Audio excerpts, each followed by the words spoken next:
If your job search feels like it's going nowhere, this video is for you. So you fixed up your resume, your LinkedIn profile, you've maybe gone through several mock interviews, you've added certs, and still you can't seem to land an offer. You're quietly sabotaging yourself. And there's three ways that that shows up in an interview. Okay. It's absolutely natural for you to feel this heaviness when you walk into an interview after everything that you've been through. You're out of work 6 months, a year, maybe even 2 years. Okay. It's absolutely natural, but let's break that cycle before you lose any more job offers. We want you to go into this interview confident and ready to go. So let's get right to it. The first way you show up is coming in defensively. Okay. It's again, these are all very natural. You probably don't even know you're doing it, but it looks something like this. You start to over explain, you justify past decisions, layoffs, gaps. And then halfway through answering a question, you go into what I call self-protection mode. You pile on even more details. You try to prove you made the right choices. And guess what? The longer you talk, the worse it gets. Why does this hurt you? Because hiring managers aren't just listening to your story, they're trying to see how you're going to do under pressure. When every answer sounds like it's coming from a defensive place, it looks like you're coming from a place of fear.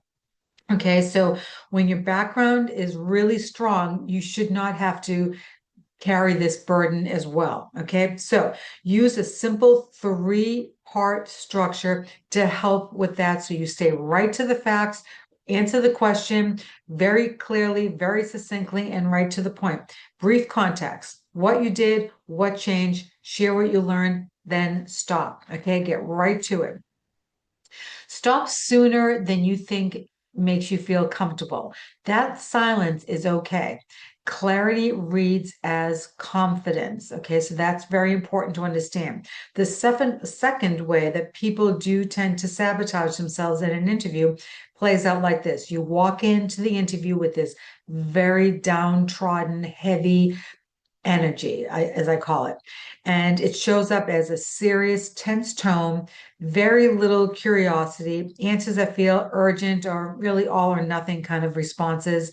And what that is really, I need this job. That pressure walks into the room with you and it's sitting with you like a dark cloud. This isn't negativity, it's pressure that's building. Okay. And here's why this hurts you. Hiring managers don't want to inherit that stress. Okay. They want to feel safe to put you in front of their clients, leadership, other team members, and heavy energy makes them wonder, how are you going to show up when things get really tough? Because we get busy here, okay? So we want to make sure that we're hiring the right person for the job that doesn't break under any stress. So again, that's what they're thinking, okay? So change the goal of the interview to, or excuse me, from I need this job to let's see if it fits. Let's have a conversation. If it works, it does. If it doesn't, it doesn't. Okay. So slow down your pace, let pauses happen naturally. Don't rush to fill the silence. Approach the conversation as a conversation with curiosity. What problems are they really trying to solve today? And is this where you want to solve your problems? Okay, you want to have a calm, steady energy beats forced confidence every single time. Okay, remember that. Now, the third way that people sabotage themselves in an interview is they try to win the interview right away, almost overly cheerful, overly giving, turning on the charm too much, turning every answer into a presentation. But interviews are not performances, okay? Again, they're a conversation. Is this person good for us? Are we good for them? A give and take type of a situation. That's what you want. And here's why it hurts when you come on too strong. When someone is trying to win, it signals Yes, it does. Insecurity. And even if you're highly capable, it can feel like you're selling the interviewer and talking at them instead of with them. Okay. So that is really important. Don't oversell your skills as well. That makes it very hard to trust somebody. Okay, so again, think of it as a conversation, not a competition. Answer the question, land the point, stop. That's what you have to do. Ask thoughtful questions instead of filling every silence.